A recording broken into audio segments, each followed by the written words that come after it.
Bismillahirrahmanirrahim. Assalamualaikum warahmatullahi wabarakatuh. Innal hamdalillahi nahmaduhu wa nasta'inu wa nastaghfiruh wa na'udzu billahi min syururi anfusina wa min sayyiati a'malina.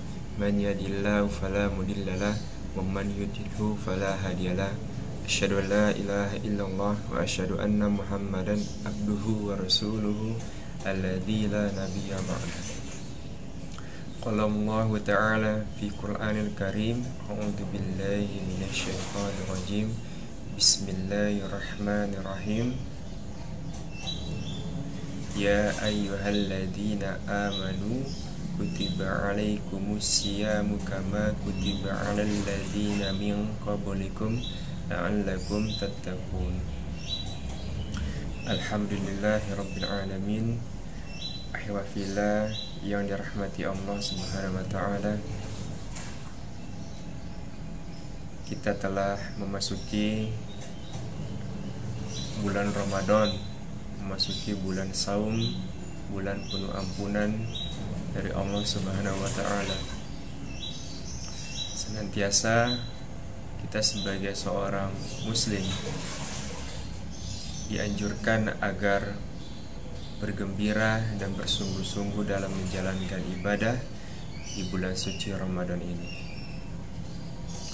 Baiklah, Ana akan menyampaikan kultum yang bertema tentang sebab-sebab turunnya ampunan Allah di bulan suci Ramadan ini.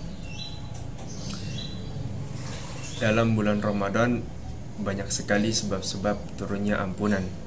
Ampunan tersebut akan didapatkan bila mana kita mengerjakan segala yang diperintahkan dan menjauhi segala yang dilarang oleh Allah Subhanahu wa ta'ala. Ada banyak amalan yang dapat mempengaruhi maghfirah di bulan Ramadan, sehingga kita dianjurkan untuk memperbanyak amaliyah Ramadan di bulan yang penuh keberkahan ini. Di antara sebab-sebab ampunan tersebut adalah yang pertama, berpuasa sebulan penuh, yaitu di mana bulan Ramadan adalah bulannya saum, di mana amalan utamanya adalah berpuasa. Hal ini didasarkan pada sabda Rasulullah Shallallahu Alaihi Wasallam, barang siapa puasa Ramadan, barang siapa melakukan puasa Ramadan karena iman dan mengharapkan pahala dari Allah Subhanahu Wa Taala, niscaya ia diampuni dosanya yang telah lalu. Diriwayatkan hadis muttafaq alaih. Kemudian sebab-sebab turunnya ampunan dari Allah Subhanahu wa ta'ala yang kedua adalah menunaikan sholat malam. Mengerjakan sholat malam atau sholat tarawih berdasarkan sabda Rasulullah Sallallahu Alaihi Wasallam, yang mana barang siapa melakukan sholat malam di bulan Ramadan karena iman dan mengharapkan pahala Allah, niscaya diampuni dosanya yang telah lalu. Kemudian sebab-sebab turunnya ampunan Allah antara lain yang ketiga, yaitu mendapatkan malam Lailatul Qadar. Berusaha mendapatkan malam Lailatul Qadar, yaitu pada 10 hari terakhir di bulan Ramadan. Malam ini adalah malam yang penuh berkah. Di dalamnya diturunkan Al-Quranul Karim, dan segala urusan yang penuh hikmah akan dimudahkan. Berdasarkan sabda Rasulullah Sallallahu Alaihi Wasallam, barang siapa melakukan salat di malam Lailatul Qadar karena iman dan mengharapkan pahala Allah, niscaya diampuni dosanya yang telah lalu. Kemudian selanjutnya memberi hidangan berbuka puasa. Memberi iftar atau makanan untuk berbuka kepada orang yang berpuasa berdasarkan sabda Rasulullah SAW, barang siapa yang di dalam bulan Ramadan memberi iftar kepada orang yang berpuasa, niscaya hal itu menjadi sebab ampunan dari Allah, sebab ampunan dari dosa-dosanya. dan pembebasan dirinya dari api neraka. Hadis riwayat Ibnu Huzaimah dan Al-Baihaqi.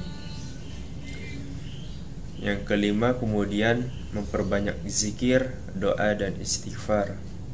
Zikir, berdoa hingga istighfar dianjurkan diperbanyak ketika dalam keadaan berpuasa, berbuka, dan ketika makan sahur. Doa orang berpuasa adalah mustajab atau dikabulkan, sehingga baik ketika dalam keadaan berpuasa ataupun ketika berbuka, memerintahkan agar kita berdoa dan Dia menjamin mengabulkannya, yaitu Allah Subhanahu wa taala. Allah Subhanahu wa taala berfirman dalam surat Ghafir ayat yang ke-60, yang artinya adalah, dan Tuhanmu berfirman, berdoalah kepadaku, niscaya aku mengabulkannya untukmu. Dan dalam sebuah hadis disebutkan ada 3 macam orang yang tidak ditolak doanya. Antara lain disebutkan orang yang berpuasa hingga ia berbuka.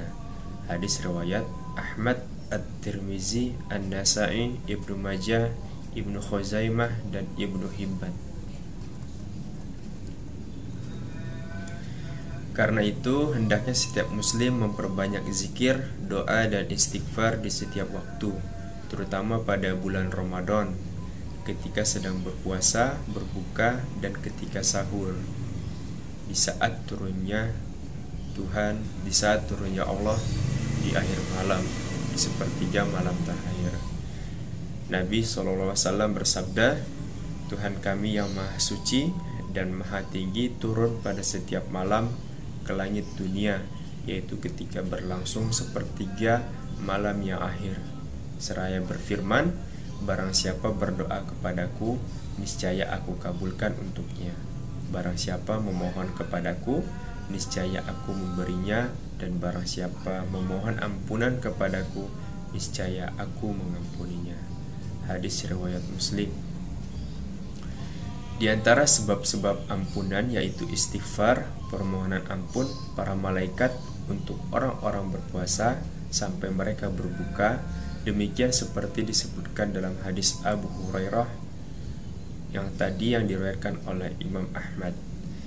Jika sebab-sebab ampunan bulan Ramadan demikian banyak, maka orang yang tidak mendapatkan ampunan di dalamnya adalah orang yang seburuk-buruknya nasib, maka dia sangat merugi.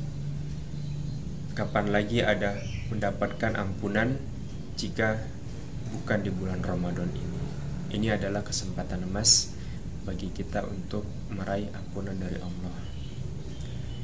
Dahulu ketika datang bulan Ramadan, umat Islam senantiasa berdoa, ya Allah, bulan Ramadan telah menaungi kami dan telah hadir, maka serahkanlah ia kepada kami dan serahkanlah kami kepadanya.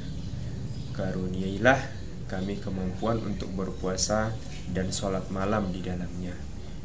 Karuniailah kami dalam kesungguhan, semangat, kekuatan, dan sikap rajin, dan lindungilah kami di dalamnya dari berbagai fitnah.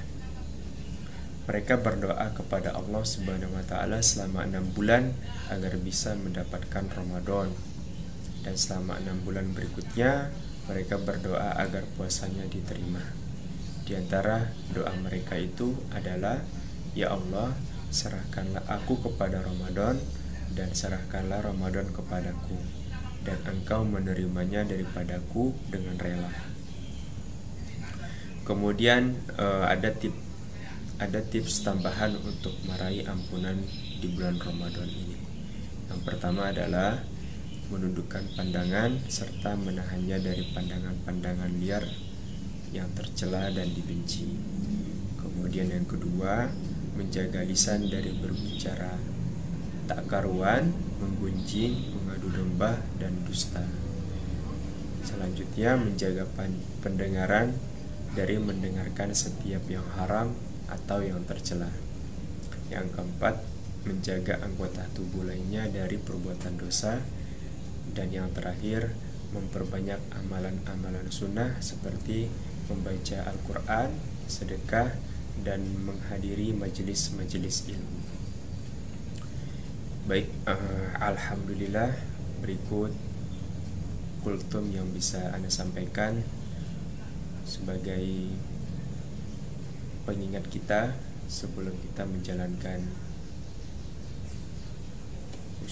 kita menikmati hidangan berbuka puasa ini. Baik, cukup sekian dari Ana, kurang dan lebihnya Ana mohon maaf. Kepada Allah Ana mohon ampun. Assalamualaikum warahmatullahi wabarakatuh.